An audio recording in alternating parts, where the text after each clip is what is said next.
Nightly Musers, followers of the pod, faithful few and hopeful many. This is Anchor by Spotify. If you haven't heard about it, it's the easiest way to make a podcast. It's the very platform that allows me to give you what I give you on the nightly. So let me explain. Anchor has tools that allow you to record and edit your podcast right from your phone or computer. And it gives you the ability to distribute your podcast on listening platforms like Spotify, Apple Podcasts, and so much more. It's everything you need to make a podcast in one place. And best of all, Anchor is totally FREE free. So here's where you come in. Download the Anchor app or go to anchor.fm to get started. That is ANCHOR.fm to get started. Thank you very much. Peace.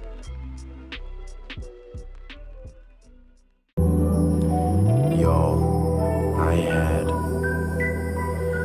the most fun leading worship that I've ever had in my life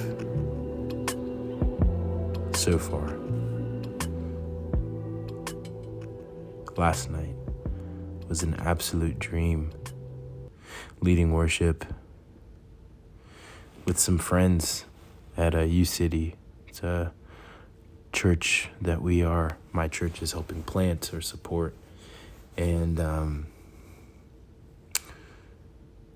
oh man, being in a space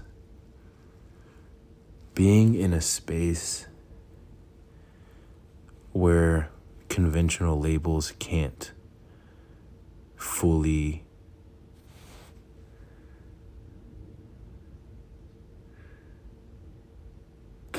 do it.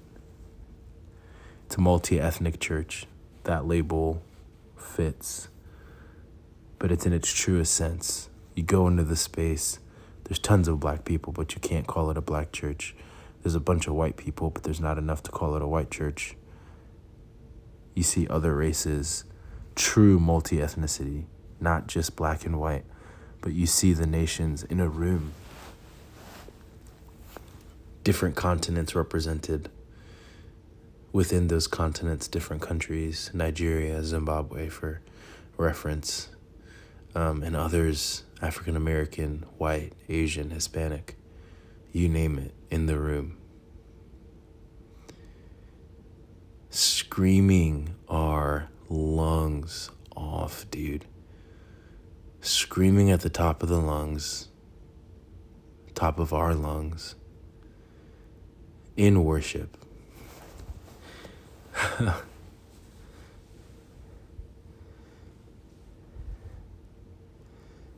And there was a call or a charge to turn to a neighbor and say, I'm glad you're here.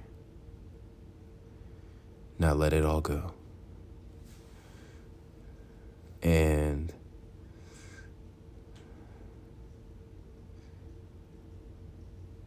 for the first time in a long time, I felt like I did that. Terrell, the pastor, hit me up afterwards in person. And he was like, man, I've never seen you worship that freely. And I was like, I know, man, it was amazing. And he's like, that freedom looks good on you. And it felt good. I'm a bigger guy, so movement is not my favorite thing in the world. In terms of like expressive movement, dancing, jumping around isn't really my thing. But in that space, it felt right. We're singing this song by Mave City called I Thank God. He picked me up, he turned me around, he placed my feet on solid ground. I thank the Master, I thank the Savior, because you healed my heart. Changed my name, forever free, I'm not the same. I thank the Master, I thank the Savior, I thank God. And then there was a part that, get up, get up, get up, get up out of that grave. And we were going crazy, and it was awesome. It was beautiful. It was everything I could have wanted in that space, in that setting, and it was perfect.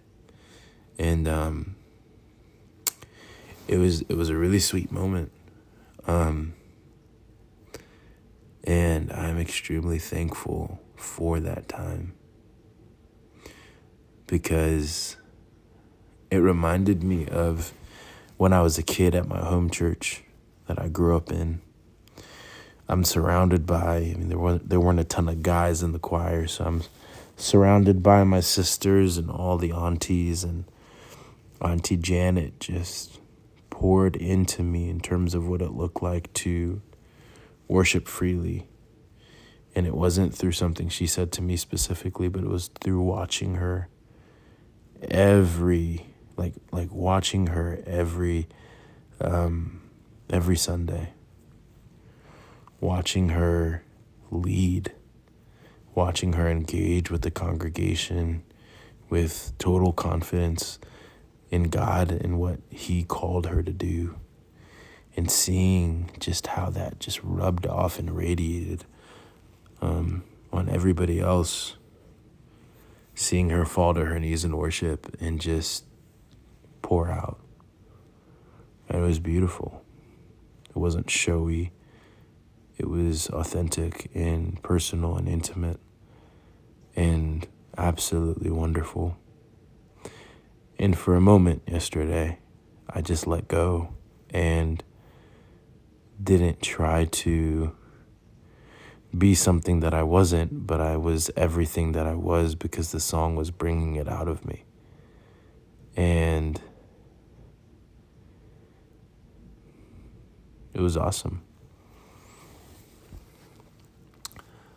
I have found myself leading a lot this summer in general, this year, and I'm pretty tired out of it, with weddings and kind of volunteer worship leader stuff and retreats, and then my job, which is music and worship and all that. Like, you get to this point of being a little worn out, and I'm tired working on this EP, working out, trying to be consistent. Like, you get to a point where, man, you go to sleep and it's like you're crawling in bed, you wake up, you're crawling out of bed, and you're just like, man, I can't wait. I go on vacation next week, and I'm so excited to just be on vacation and not worry about anything. No EP. I may take a break from the pod, though I don't want to completely start over. It is a space to really, I don't know. It's a space to rest.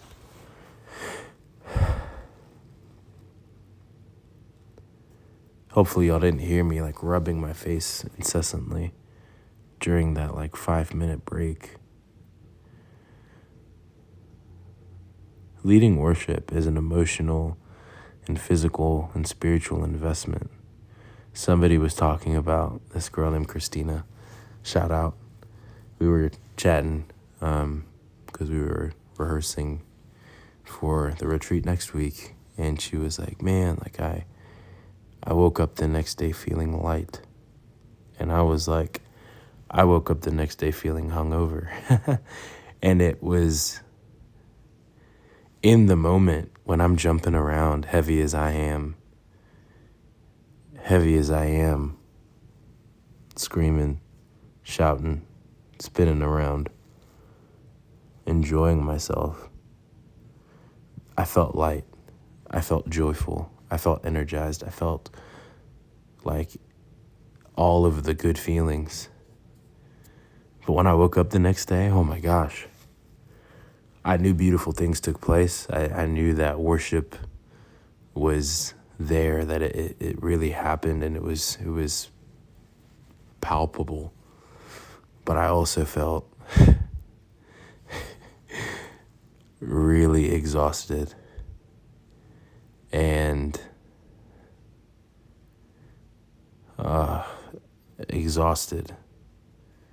truly exhausted. And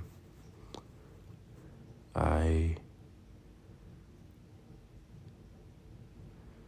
was like, man, to the point where it was like I say hungover, but it was like you woke up being like, man, what happened yesterday? Not in a bad way, but like, man, I went hard yesterday. In the same way that you wake up after going hard at, a party or something, drinking too many drinks. It was like, man, I jumped a few too many times and it was great in the moment. And the next day it's like, man, my feet hurt. And so all that to say,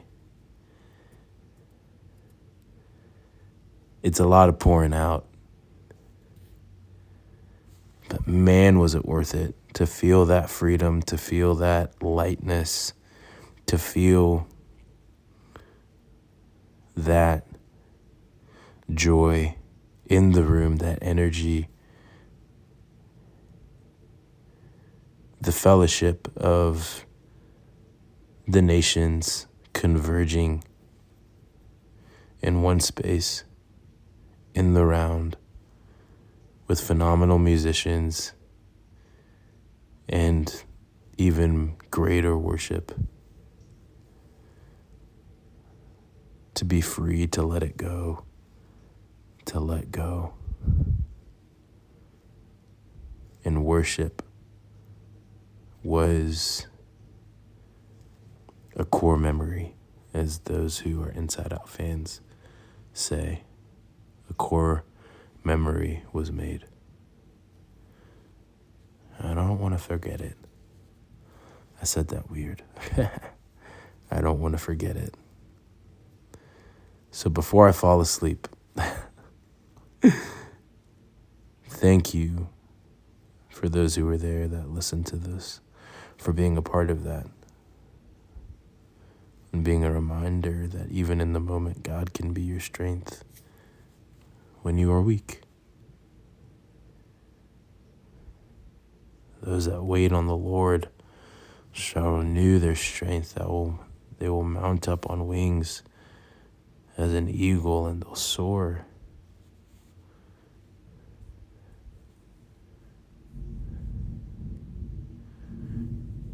They shall walk and not get weary. Or is it they shall run and not grow weary? They shall walk and not faint. Oh, man. Is that Isaiah 41? It's also the bridge of Wait on You, Maverick City. Those that wait on the Lord shall renew their strength. They shall mount up upon wings as an eagle, and they'll soar. They shall run and not go weary. They shall walk and not faint. That's what happens when you wait. That's what happens when you wait. We also sang that, and it was beautiful. But what a reminder when you've got nothing left to give, that God is going to carry you through. To Nightly Musers, know that truth applies to you too. Let go, let God, and watch something beautiful happen. Because I got to experience that last night. Shout out Low Fly.